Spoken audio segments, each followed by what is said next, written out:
Assalamualaikum warahmatullahi wabarakatuh. Waalaikumsalam warahmatullahi wabarakatuh. Alhamdulillahirabbil alamin. Assalatu wassalamu ala asrofil anbiya wa mursalin wa ala alihi wa sahbihi ajmain. Amma ba'du. Alhamdulillah pagi hari ini, malam hari Semangatnya ini, selalu pagi memang. malam hari ini kita kembali bertemu di live talk show Bincang Hati ya. Alhamdulillah sudah pertengahan Mei ya sekarang ya. Sudah pertengahan Mei.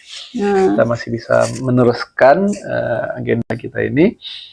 Semoga selalu dilancarkan oleh Allah ya. Amin. Walaupun masih terkendala sama jaringan ini. Masih belum ketemu solusi.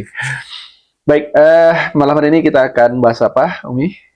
Terkait yang lagi viral nih, lagi viral di Instagram terutama ya, terkait eksistensi anak di lomba cerdas cermat.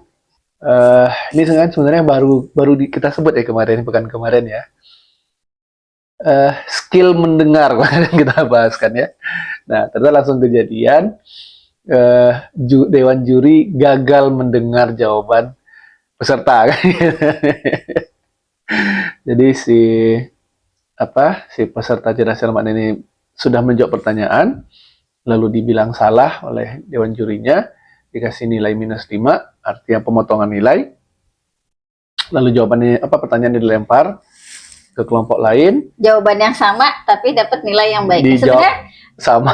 Kalau jangan buru-buru sebenarnya Dewan Juri itu ya. Kalau memang dia kurang jelas gitu, dipastikan saja, tolong diulang gitu kan. Jangan langsung yang salah, langsung potong nilai gitu. Nah, ketika satu kelompok disalahkan, satu kelompok dibenarkan jawaban yang sama, lalu si anak SMA ini, pesertanya itu di tingkat SMA, protes gitu kan, Pak, jawaban saya sama gitu. Iya. Nah, responnya ini yang menjadi masalah ya. Ketika tidak mau mencari tahu jawaban sebelum itu seperti apa gitu, langsung memvonis. Tidak mau disalahkan lah istilahnya kan ya. Gitu. Karena merasa sudah mengeluarkan pernyataan salah, tidak ketika diprotes sebenarnya jawabannya itu harusnya benar kan, tidak mau memperbaiki lah istilahnya ya apa yang sudah di statementkan gitu kan. Itu luar biasa ya. Karena memang sebenarnya gini ya, kalau cerdas cermat itu bukan cuma cerdas cermat, semua lomba itu memang ada klausul keputusan juri itu mutlak. Gitu. Keputusan juri itu mutlak gitu ya. Emang di semua lomba seperti itu gitu. Jadi ini untuk mencegah ada protes segala macam dari peserta yang mungkin di luar konteks atau dianggap mengacaukan jalannya pertandingan atau perlombaan segala macam. Cuman ketika ini terjadinya di level SMA gitu ya, yang notabene di sini masih ya sebenarnya kalau di SMA ada dewasa sih ya sebenarnya ya, cuman ini masih mencari jati diri lah ya kalau bahasa sekarang gitu ya. Lalu mereka dihadapkan dengan kenyataan bahwa dia benar tapi dianggap salah. Dan itu dianggap kesalahan dia sendiri gitu. Nah, ini yang terjadi kemarin di cerdas cermat itu. Dan sampai sekarang ini tetap tidak ada pernyataan mengkoreksi, meminta maaf atau segala macam klarifikasi dari Dewan Juri. Yang justru muncul itu adalah artikulasinya. Nantangin lagi gitu. Jadi ada lagi tuh si yang juri yang bilang artikulasi itu, dia bikin postingan-postingan selanjutnya itu setelah acara yang nantangin netizen gitu. Tetap tidak merasa bersalah, bahkan nantangnya itu gini. Apakah karena yang dikasih nilai minus itu sekolah besar gitu. Sementara dikasih nilai 10 itu sekolah kecil, jadi ngebelain sekolah besar gitu. Jadi kemana-mana gitu bicaraannya gitu. Mengalihkan mengalihkan isu ya. Nggak tahu lah entah mengalihkan isu atau gimana gitu. Nah, cuman kan intinya kita ngelihat si anak tadi lah yang kita lihat gitu ya, bagaimana dia berani mempertahankan pendapat dia, walaupun di sana itu ya kan kondisinya gini ya, itu ada sebuah lembaga yang membuat peraturannya gitu. Lalu bagi dia terzolimi oleh peraturan tersebut. Nah, dia tidak terima. Akhirnya dia tetap menyuarakan pendapat dia bahwa dia benar. Walaupun tetap tidak diterima akhirnya gitu kan. Karena itu kan sebenarnya viral itu setelah acara selesai. Iya. Pokoknya yang penting apa yang dia rasa nggak sesuai dia sampaikan gitu ya kan. Nah, tadi coba cari juga kan, ternyata si anak itu anak perempuan kedua dari kakaknya perempuan juga. Nah, yang memviralkan itu kakaknya. Kakaknya memviralkan. Kakaknya memviralkan. Gitu.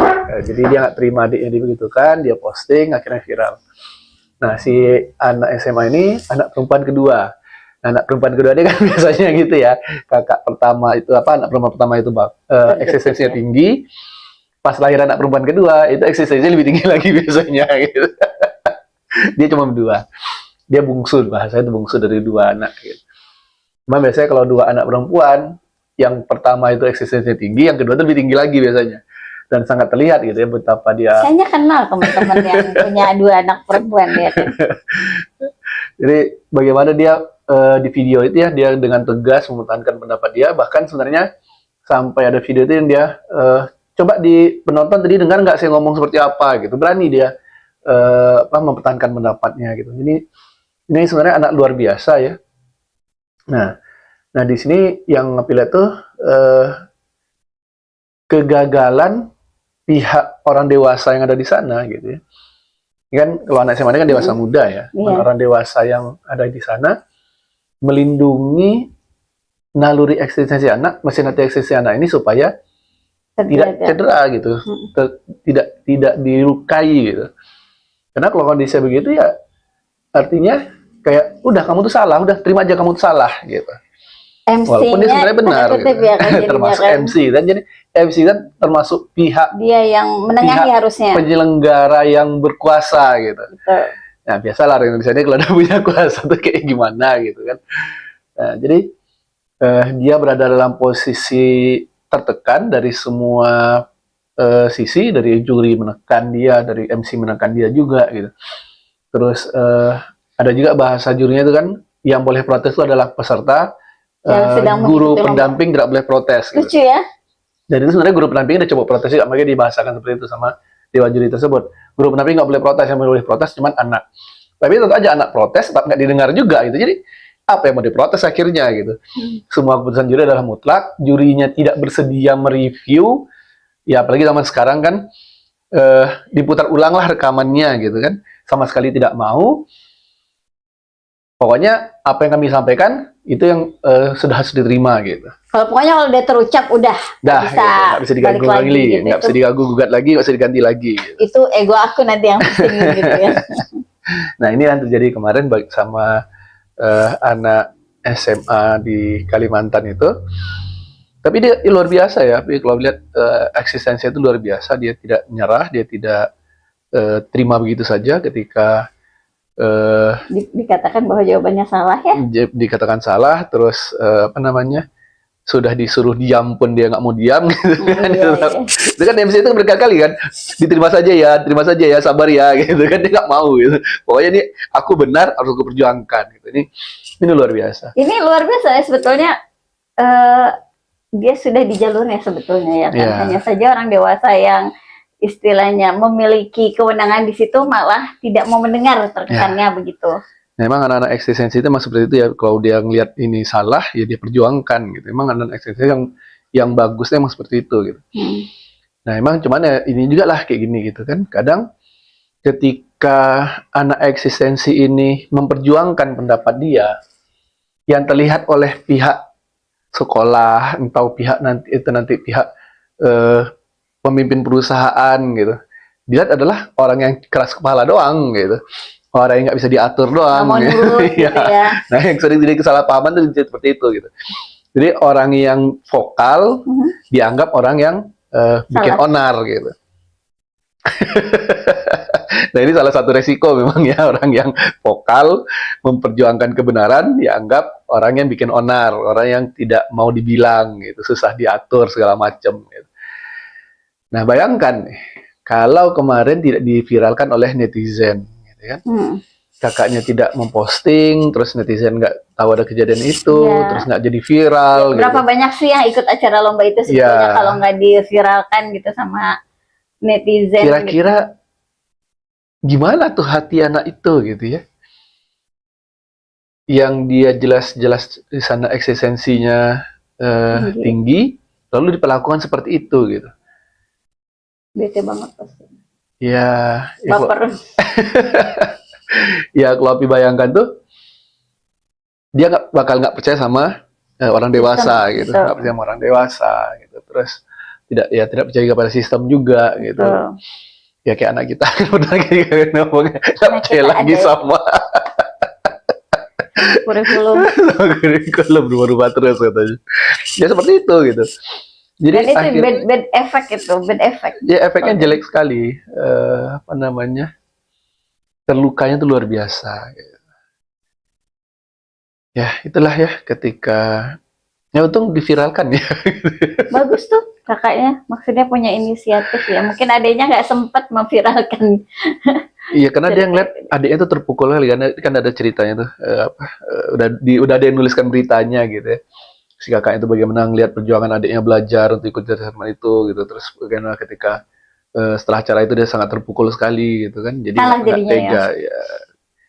Kayaknya kalah sih jadinya, cuman Nggak ada intinya sih soalnya review mereka jadi menang atau kalahnya. Yang ada di ya review intinya potongan sih itu aja. jawaban yang benar itu udah diperlakukan seperti itu aja udah pasti bete sekali gitu kan. Nah, jadi ya kakak juga nggak terima, akhirnya kakaknya bikin postingan, viralkan, akhirnya netizen memviralkan. Nah, bayangkan kalau itu tidak diviralkan kemarin gitu ya. Efek sosial ya. Iya. Udah diviralkan di Luar medsos. biasa gitu. Tapi yang luar biasa ya, membaca berita-berita jurinya itu ya. Setelah itu viral pun betul merasa yang ayo viralkanlah, aku nggak akan jatuh, gue nggak akan jatuh katanya. Malah gue mau terima endorse dan segala macam. Itu ya tidak ada empati rasanya gitu. Ya kayak gitu-gitu tuh gimana ya?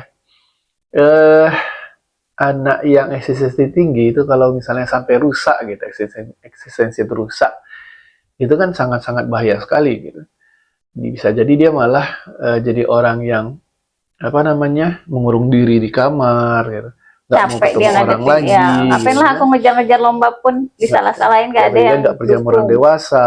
Artinya kalau dia nggak percaya sama orang dewasa itu kan artinya dia nggak percaya apapun aturan yang dikasih orang dewasa lagi gitu. Mau dikasih aturan apapun oleh orang dewasa dia nggak mau ikut gitu. Akhirnya dia menjadi pemberontak, dia hidup sesuka-suka dia saja gitu. Dan dia pun bakalan bisa sewenang-wenang kayak itu juga Iya, nantinya dan ke bisa depannya. dilakukan juga, dibalas dendam gitu. Iya, aku dulu digituin kok. Iya, Lo nggak boleh protes. Jadi kalau aku gituin, aku udah punya kuasa, udah punya jabatan, lo nggak boleh ngomong gitu. Aku tindas, diem aja gitu. Ya itulah gitu ya. Ya kalau misalnya ada juga tadi yang mengangkat lagi apa film Laskar Pelangi. Kan di film Laskar Pelangi itu ada adegan juga tuh. Jawaban benar disebut salah oleh jurinya, lalu protes rame-rame gitu kan. Jadi banyak kembali mengingat film itu gitu. Cuman kalau misalnya kejadian anak punya pendapat lalu dibantah oleh orang yang punya kuasa di sekitar dia, itu sangat banyak sekali terjadi dalam kehidupan gitu kan. Habis sendiri kan pernah ngalamin tuh ke SMP itu. Ada 2 kejadian itu. Flashback. Nggak disebut lah ya SMP mana, cuma yang tahu pasti tahu lah gitu kan. Jadi soal ujian. Jadi si guru ini bikin soal ujian, tidak pernah bikin soal baru. Tiap tahun tuh itu aja yang dia pakai. Enak gitu banget kan? Anak-anaknya. Terus ya kejadiannya begitu jadi ya kan. Nah udah gitu, ketika ada yang bawa pulang soal itu dikasih sama dia kakak kelas, ada yang bawa pulang gitu kan. Dibawa pulang sama kakak kelas. Ketemu sama adiknya. Kak pinjam lah ya untuk latihan, untuk belajar gitu. Dia udah pakai aja. Dibawa ke sekolah, belajar sama-sama sama teman-teman yang lain. Gitu. Pas ujian, jeng-jeng, 1 sampai ujung soalnya sama semua gitu. Dan sudah kami pelajari semua, jadi pas dikasih kami cengar-cengir lah saling tonton-tonton kan. Wah ini mah enak nih gitu kan, soalnya sama semua. Selesai cepat. Nah, kasusnya terjadi setelah penilaian. Kok sama Sama semua nih? ya. Ajablah kami kena tuduh kami mencontek rame-rame. Mencontek rame-rame Iya. lagi hujan tuh gimana caranya? Ya intinya dia tuduh kami itu mencontek rame-rame gitu. Dan hukuman tetap jatuh. Sama sekali tidak diterima penjelasan kalau itu soal dari kakak segala macam nggak diterima. Padahal yang ngasih soal Ya, juga. yang kuat mah kuat, yang nggak kuat pasti dah lihat gurunya kayak gini lah gitu. Pasti akhirnya muncul rasa gondok sama guru, benci sama guru segala macam. Nggak respect lagi. Nggak respect gitu. Emang kejadiannya kayak seperti itu akhirnya. Kita beberapa teman itu yang udah sama sekali nggak respect sama guru. Setelah kejadian lagi itu kami nginap, nggak bisa pulang lah intinya hari itu. Jadi sekolah besok lagi tuh nggak ganti baju. Gitu. Kena hukum sampai segitunya. Nggak, kejadian lain gitu, kejadian lain. Hari apa gitu kami ada agenda di sekolah sampai sore, nggak sempat pulang. Akhirnya di rumah teman. Itu kan kami itu sekolah di Minas, tinggal kan di Rumbai waktu itu kan. Jadi nggak sempat pulang ke Rumbai gitu. Minas Rumbai kayaknya tahu nih. Ya yang apa ya? Yang kena tuh yang teman-teman yang ini pula pun yang sering kena hukum pula di sekolah itu kan, aku malah dikasih bebas gitu. Pula kejadiannya sama-sama pakai baju kemarin sekolah gitu kan. Nah, teman-teman yang lain kena gitu. Emang. Ya, emang baju kemarin kan baju sekolah lagi gitu. Ya, ajab lah mereka itu nggak marah, nggak diterima penjelasan mereka segala macam gitu. Ya, apa ya? Ketika orang dewasa yang harusnya mendidik anak-anak ini abai gitu ya, sama sekali nggak mau terima penjelasan, nggak mau mendengarkan gitu ya bahasanya kemarin kita tuh, disitulah muncul luka-luka hati anak-anak itu gitu. Rasa tidak percaya. Iya, merasa nggak dipercaya, mereka pun merasa nggak dipercaya gitu kan, mereka ngomong yang benar itu nggak dianggap. Gitu. Jadi akhirnya mereka lakukan itu susah percaya sama orang. Lebih gampang defensif terhadap perilaku orang lain gitu. Ada orang yang mendekati dia dan langsung memblok diri gitu. Akhirnya terjadi ketika anak-anak itu secara mesin hati eksistensinya cedera atau bahkan rusak gitu. Nah ini yang sangat dikhawatirkan kalau kemarin itu netizen tidak mengviralkan, tidak memberikan perlindungan, kenyamanan gitu ya kepada peserta cerdas cermat itu, bisa jadi si anak itu bakal hancur tuh masa depannya gitu. Sangat-sangat mungkin terjadi yang harusnya dianya punya prestasi yang tinggi tapi malah menjadi tidak mampu menunjukkan potensinya secara maksimal gitu. Nah ini yang kita khawatirkan. Gimana pendapat Mak? Ya, bayang sih sebagai salah seorang yang memiliki eksistensi yang tinggi gitu ya, diperlakukan seperti itu kayak gemes banget ya, gemes banget istilahnya,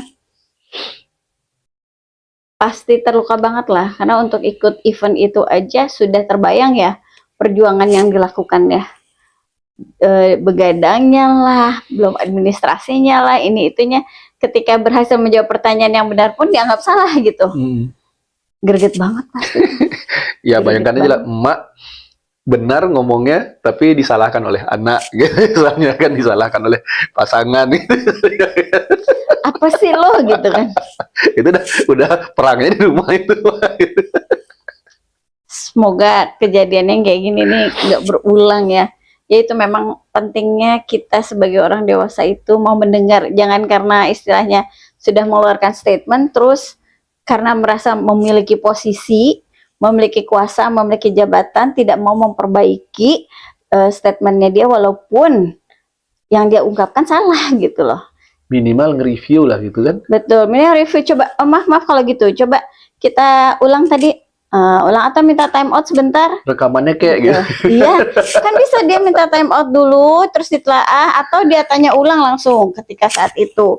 Masalahnya, apa ya, ketika dia mengatakan gitu ya, ada satu lembaga yang tidak disebutkan, padahal disebutkan, berarti kan dia tidak menyimak dengan baik tuh. di situ, Iya, tapi tidak mau mengakui gitu. 3 kata kan nama lembaganya itu. Dan itu disebut loh. Dan netizen kan bisa muter-muter rekaman ya kan.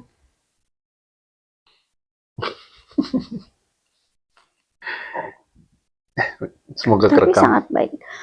Semoga kerekam. Ya, nah bayangkan kalau misalnya ini kejadiannya di rumah kita. Betul. Dan sebenarnya bisa lebih dari cuma membayangkan, diingat-ingat lagi, diingat-ingat lagi. Jangan-jangan ada kejadian di rumah yang Jangan-jangan nggak pernah terjadi di rumah gitu. Ketika anak ngomongnya udah benar, gitu kan. terus kita salahin. Terus kita salah-salahkan, kita nggak terima penjelasannya, kita sama sekali nggak mau, pas sudah sadar salah pun nggak mau memperbaiki diri, nggak mau minta maaf, nggak mau mengkoreksi pernyataan. Iya, gimana ya gitu ya. Ya lihat sendirilah hasilnya kira-kira di rumah seperti apa gitu ya. Jadi jangan gini ya, ketika pribadi anak itu menjadi pribadi yang sulit mendengar apa kata orang tua, jangan full nyalahin anak. Jangan-jangan kita di rumah mungkin sering tidak mendengar apa yang dia bilang gitu loh. Jadi anak gak percaya lagi sama kita, sehingga dia ketika tidak memiliki kepercayaan kepada orang tuanya, apapun yang orang tuanya bilang, dia tidak akan nurut. Gak akan nurut dia. Ya, Istilahnya jadi mencari, ya itu nggak cuma sama orang dewasa, sama anak kecil juga. Anak 2 tahun misalnya, ketika dia sering dibodoh-bodohin sama orang tuanya gitu kan, sering dibohong-bohongin. Nah, ketika dia dikasih perintah atau larangan sama orang tuanya, dia nggak akan dengar. Misalnya nih, masih kecil kok masih kecil kok dia nggak bisa dibilangin untuk jangan megang HP, minta HP, terus maklum lah anak kecil belum bisa dibilang. Nah, nggak itu gitu. Anak kecil juga bisa mendengar asal dia bisa percaya kepada orang tuanya. Jadi ketika omongan orang tuanya konsisten dengan apa yang dilakukan, anak pasti mendengar apa yang dibilang. yang paling sering tuh ini ngebohongin anak gitu kan. Iya, bohongin anak. Mah, aku nanti ikut ya. Iya, beres-beres saja. Terus itu hilang gitu kan. Toto pergi gitu, terus nggak diajak. Padahal jelas-jelas anak udah bilang mau ikut gitu kan, terus kita abaikan gitu kan. Jadi Kalau seolah misalnya ada keterangannya masih bisa dimaklumi mungkin ya, karena mungkin dia lagi tidur nggak jadi dibawa gitu ya. Terus ya karena dia emang minta sengaja maaf. kabur aja gitu kan. Iya, kalau ini memang dia lagi lalai gitu, lagi lengah. Jadi jelas-jelas si anak ini udah bilang aku mau ikut, diiyakan, terus malah hilang gitu kan. Ya gimana anak mau percaya sama orang tua? Tersinggung banget lah ya. Apalagi dengan alasan masih kecil kok, gitu biar aja lah, nggak ngerti juga gitu tadi kayak kata. Padahal dia punya hati loh. Padahal itu luar bisa biasa, tersinggung. itu sakit hatinya bakal luar biasa. Nah kalau kita kan usahakan betul ya, nggak pernah kalau udah bilang iya gitu, nggak pernah ngomong-ngomongin anak gitu. Karena ya kebayanglah sakit hati anak tuh ketika tiba-tiba orang tuanya hilang, gitu kan. Anaknya udah nyari-nyariin gitu. Luar biasa lah pokoknya. Pokoknya kalau sampai di rumah itu ada orang tua yang suka mengabaikan perkataan anak, gitu. Nggak percaya. Udah tahu salah, nggak mau mengkoreksi diri juga, gitu. Nggak mau minta maaf. Terus ketika anaknya udah nggak mau dekat sama orang tuanya, kamu kenapa sih? Mentang-mentang udah besar nggak mau dekat sama orang tua. Bercermin mah, bercermin pak, bercermin sombong bunda, sekarang, gitu. cermin ayah. Ya Allah. Jadi anak-anak tuh tidak akan mengambil satu aksi kalau tidak ada penyebabnya lah, bisa dibilang gitu ya kan. Kalau anak jadi bandel gitu, jangan tok disalahin anaknya. Backgroundnya apa yang bikin dia bandel? Backgroundnya apa yang bisa bikin dia nggak bisa dibilang gitu loh. Backgroundnya apa yang bikin dia nggak percaya sama orang tuanya. Backgroundnya apa yang bikin dia marah-marah terus sama orang tuanya. Itu pasti ada efek gitu yang membuat dia seperti itu.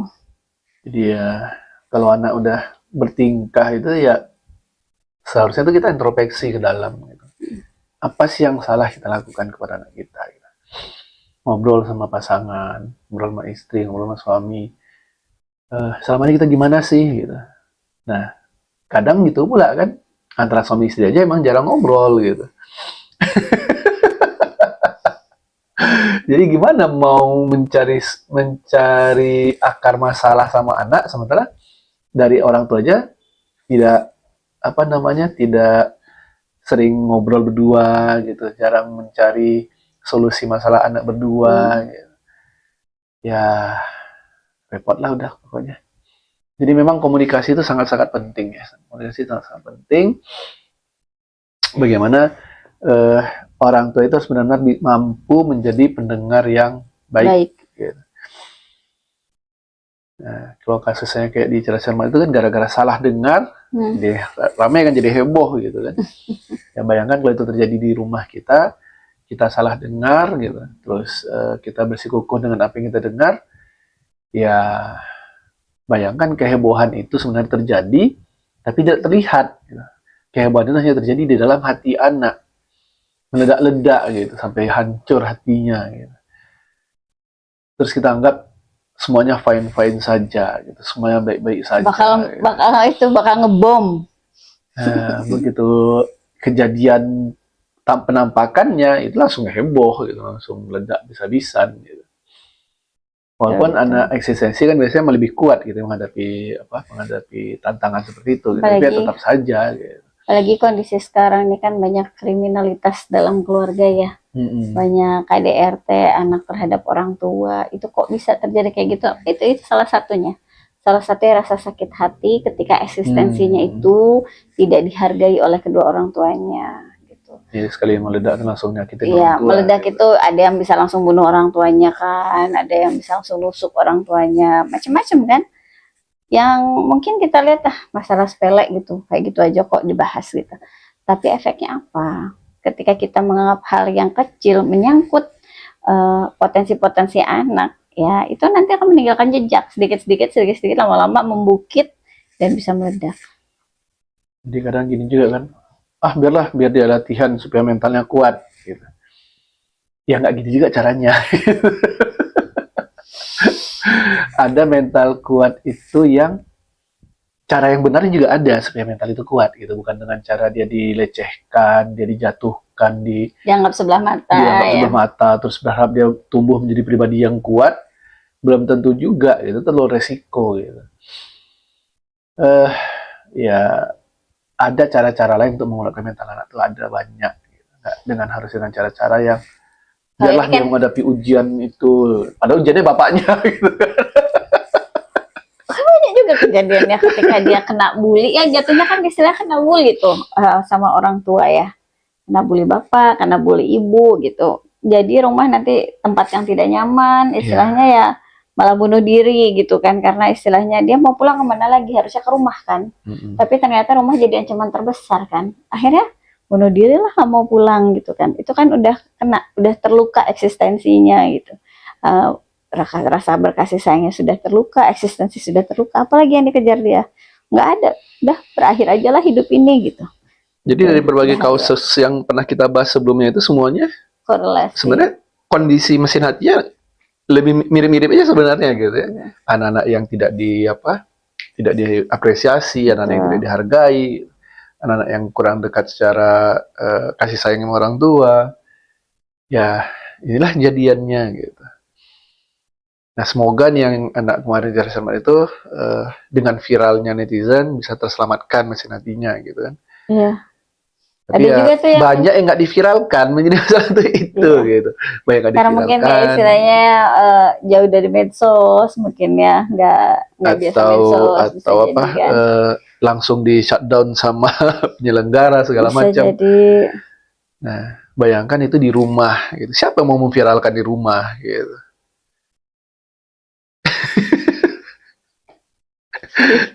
Nggak ada yang tahu gitu. Emang benar-benar anak tuh pendam sendiri, dia simpan sendiri gitu. Jadi ingat pernah juga kan waktu kita ngisi parenting di mana ini terkait eksistensinya juga, eksistensi anak, potensi eksistensinya. Ketika itu mesin hati eksistensinya terkena. Dia anak kedua, anak pertamanya perempuan, anak kedua ini perempuan juga. Nah di ponpes kan, nah anak pertama ini berprestasi sangat gitu kan. Jadi ketika sudah lulus, tentu bajunya turun tuh ke anak kedua. Nah, rupanya pendampingnya, pembimbing dia di sekolah itu sentimen sama anak kedua. Dibilangnya kan, kamu ngapain pakai baju kakak kamu nggak pantas pakai baju kakak kamu tuh hebat, segala macem gitu kan. Akhirnya berarti dia kena kan, Dipatahkan dipatahkan eksistensinya. Dia ngadu sama orang tuanya, sama ibunya, terus ibunya kebetulan mungkin ibunya kurang dominan ya, lebih dominan ayahnya, mungkin ayahnya orangnya keras, nggak boleh, pokoknya dia tetap harus balik ke ponpes gitu kan. Sementara anak sudah tidak mau kembali ke ponpes, ibunya karena mungkin dapat tekanan juga gitu kan, keras bapaknya, akhirnya membujuk anaknya untuk tetap kembali ke ponpes, tapi dia mengajukan komplain ke ponpes via ownernya, kalau nggak salah ownernya apa mudir gitu kan.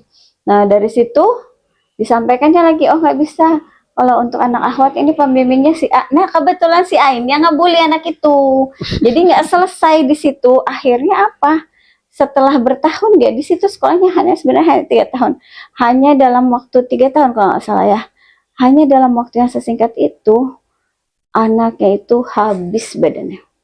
Bayanglah ya, anak yang harusnya berat badannya di atas ya kisaran 40 kiloan, itu berat badannya hanya 20 kilo. Terus hanya tinggal tulang belulang saja, dibungkus kulit, hanya bisa terbaring saja di kasur, tidak mau ke ponpes lagi, udah ngedrop. Jadi istilahnya jadi tipikal anak yang membutuhkan bantuan hanya untuk menjalankan kegiatan sehari-hari saja. Bayanglah 20 kilo, untuk mengapa-ngapain sudah kurus kering sekali gitu. Itu karena terluka mesin hatinya. Mesin hati terluka, rusak gitu. Ya, itu bertubi-tubi itu. Dari sekolah kena, semua ya, orang tua di rumah juga kena, tidak didengar. Gimana ya? Orang tuanya ngerasa menguatkan, cuman caranya salah gitu kan. Tidak disambut dulu, dikasih sayangnya gitu kan. Langsung gitu doang, balik lagi. Gitu aja nangis, sana balik lagi gitu kan. Jadi merasa kurang dipedulikan. Terus jadinya. ketemu udah ngelapor ke sekolah juga, oh nggak bisa, harus tetap dia gitu. Kami lebih percaya dia pada kamu, kan bahasa jadi kayak gitu ya. Pak, saya ngelapor, saya dipukulin sama si A. Oh nggak bisa, harus tetap A yang ngurusin kamu gitu. Ya arti kan orang tuanya yang lapor gitu juga tuh jawabannya tuh. Jadi kan anak tuh nganggap, oh berarti sekolah lebih percaya sama si A daripada sama saya gitu. Itu udah bertubi-tubi tuh di sekolah kena, di rumah kena lagi, balik ke sekolah kena lagi.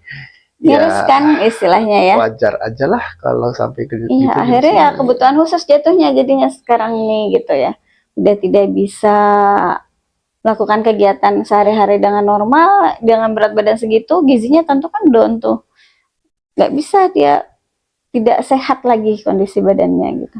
Iya, nggak gitu ya cara menguatkan eksistensi itu, nggak gitu. Ya ini pelajarannya buat kita ya. Kadang kita perlu mendengar apa kata anak ya. Ketika dia sudah berkata gitu kan, ditelusuri lah. Udah ditelusuri ternyata nggak bisa gitu kan, dari pihak sekolah tetap keras. Kenapa juga maksa sekolah di situ? Kalau memang tidak baik untuk anak kita, tidak bisa dicari solusi win to win, tarik saja. Kalau Umi mungkin lebih memilih anak tidak usah sekolah aja kalau memang nggak dapet yang cocok ya di situ, misalnya sudah keluar dari situ, terus dia masih enggan sekolah, ya sudah netralkan dulu, sehatkan dulu gitu. Kecuali sana bilang gini, jadi gimana? Mau berhenti aja? Nggak, mau lanjut? Ya udah, lanjut gitu. Emang anaknya bilang gitu. Jadi ada gitu, perjuangan kan dari dirinya. Pokoknya dia cuma pengen cerita. Solusinya dia akan usahakan sendiri. Ada juga anak-anak begitu gitu kan, teman-teman anak ekstensi yang begitu gitu kan. Ini cuma pengen cerita aja gitu, aku akan cari solusi sendiri. Ya udah silakan berjuang, pokoknya nanti kalau ada apa-apa, habis sebelumnya ada di sini gitu, kabarin aja. Kalau kamu butuh bantuan, sampaikan gitu. Tapi kalau masih mau berjuang sendiri, masih mau fight lagi di sana, ya silahkan gitu. Itu pilihan dia. Tapi kalau anak tuh udah nggak mau gitu, pengennya udah kayak gini, ini masih enggak, sana pergi, sudahlah. Sebenarnya banyak ya kasus-kasus terkait anak-anak yang di masa dewasa muda nih ya, ketika yang orang dewasa tidak mau mendengar gitu kan, banyak kasus-kasus yang membuat mereka terluka gitu. Kalau di BBR ini karena beberapa kali mengisi parenting di ya lumayan banyak tempat juga. Banyak juga curhatan ibu-ibu yang mengenai kasus-kasus anak-anaknya gitu, dan atau kasus-kasus yang terjadi di lingkungan anak-anak mereka gitu. Dan itu ya Ya, salah satunya karena prihatin gitu. nggak mau mendengar tadi. Betul, tidak mau Memang luar mendengar. biasa sebenarnya. Ya bukan hanya orang tua ya. Maksudnya para pendidik pun gitu ya, lingkungan sekolah, itu orang-orang dewasa di sekitar anak-anak kita itu ya harusnya eh, memiliki hati yang lebih legowo untuk mendengar gitu ya. Itulah. Karena kan belum tentu yang dilakukan itu selalu benar gitu. Ketika ada protesan, coba berkaca lagi apakah yang dilakukan itu salah. Jadi ya pernah juga kasus yang sampai anak-anak tuh kena hukum, akhirnya malah kematian yang terjadi gitu kan. Itu kan luar biasa ya, menghukum anak-anak yang tidak disiplin masuk dalam kolam terus nggak keluar lagi gitu ya. Itu luar biasa ya. Tengah malam dihukumnya, tengah malam juga lagi suhu yang dingin-dinginnya, akhirnya nggak keluar lagi. Ya harus ada pertimbangan-pertimbangan yang bijak lah terkait ya. Istilah kita boleh saja memberikan konsekuensi, tapi tolonglah yang lebih rasional gitu ya. Anak diajak berpikir, bukan disibuk dengan gaya hukuman gitu kan. Iya, disiplin itu kan sebenarnya konsisten pada aturan kan sebenarnya itu, bukan dikeras-kerasin sebenarnya kan disiplin itu, gitu. Bukan orang yang keras, bukan dikasih rasa sakit gitu, karena ini bukan disiplin. Kalau dikasih rasa sakit itu kan sebenarnya bukan disiplin. Itu jatuhnya hanya memberikan luka dan dendam lebih aja ke nantinya. pemuasan hati. Lihat, aku dulu gitu, sekarang kau rasakan juga. Lebih kayak gitu sebenarnya. Gitu. Jadi kan lebih ke dendam jatuhnya. Dendam, dia melakukan hal yang seperti itu karena dia pernah dilakukan itu sebelumnya sama dia gitu kan. Jadi kan munculnya malah sakit hati dan dendam nanti sama anak. Nanti dia akan melakukan lagi. Gitu, nanti dia akan melakukan gitu, lagi gitu. Ketika dia ada di posisi itu, aku juga dulu kayak gitu kok, aku kuat, coba kamu gitu kan. Iya. Apalagi aku masih hidup kok gitu. Aku di situ kan masih hidup, masa kamu gitu kan aja nggak kuat gitu. Salah. Jadi yang namanya disiplin itu ya konsisten dengan aturan itu sebenarnya gitu. Jadi bukan cara-cara dengan kekerasan, itu bukan disiplin sebenarnya. Ada memang dibolehkan pakai kekerasan, tapi kan juga bukan kekerasan yang menginginkan orang merasakan sakit gitu, bukan itu gitu. Ya, inilah yang terjadi sekarang. Luar biasa, Cuk. Closing statement-nya coba, Pak Su. Apa ya closing statement-nya ya? Jadi, ya berkaca dari kejadian Ceda Cermat ini, kita sebagai orang tua benar-benar harus mengambil hikmah gitu ya, pelajaran bahwa ketika anak bicara itu memang rentan orang dewasa itu tidak mendengarkan gitu. Dan ini sangat fakta sekali, kita lihat rekamannya gitu ya, bagaimana juri itu salah mendengarkan. Dan ini bisa saja terjadi juga pada diri kita sebagai orang tua gitu. Maka introspeksilah pada diri kita ketika anak kita sudah berani menunjukkan, "Ma, aku benar loh," gitu. Ya, didengarkan anak itu, di mana yang dia maksudkan kita salah. Gitu. Jangan ketika anak bilang benar, lalu kita merasa salah. Enggak, aku yang benar. Langsung, nggak bisa. Papa pasti benar, Mama pasti benar. Ya, nggak gitu caranya gitu. Jadi dengarkanlah anak itu, dengarkan apa yang pengen dia sampaikan. Kalau emang dia ngerasa dia berkata benar, telusuri di mana yang maksudnya kebenaran itu, di mana kita punya kesalahan. Kalau memang kita salah, ya sudah, minta maaf gitu. Diperbaiki kesalahan kita, bukan malah bersikeras kita yang benar gitu. Anak pasti salah segala macam gitu. Karena ya kita nggak ingin ini bakal terus terjadi ya, ketika anak kita nanti diperlakukan seperti itu, nanti dia perlakukan anak dia seperti itu juga, nanti dia perlakukan anak-anaknya seperti itu juga lagi gitu. Ya selesai urusan kita gitu. Mungkin itu ya yang bisa kita ambil hikmahnya dari kejadian ini. Semoga ya kita doakanlah, semoga si anak itu tidak sampai terluka hatinya terlalu besar gitu. Semoga dapat hikmah yang lebih besar lah gitu ya di balik peristiwa ini, entah dapat beasiswa, entah dapat banyak tawaran juga kan. Banyak tawarannya ya. Cuman ya ragu tuh yang tawaran dari perusahaan. Siap gitu perusahaan tuh dengan anak yang berani kayak gini gitu. Kadang kan perusahaan carinya orang yang yasmin aja kan. Ya serius yang aja nurut-nurut gitu. aja gitu ya. Nurut-nurut aja gitu. Oke, mungkin itu untuk malam hari ini. Ada yang tambahkan? Insya Allah udah. Baik, kalau tidak ada, insya Allah kita tutup dulu untuk malam hari ini. Insya Allah kita lanjutkan lagi pekan depan. Kita coba cari solusi ya untuk jaringan. Kita tutup dengan hamdalah Alhamdulillahirabbil dan doa penutup alamin. majelis. Subhanakallah wa bihamdika, asyhadu an la ilaha illa anta, astaghfiruka wa atubu ilaik. Assalamualaikum warahmatullahi wabarakatuh. Waalaikumsalam warahmatullahi wabarakatuh.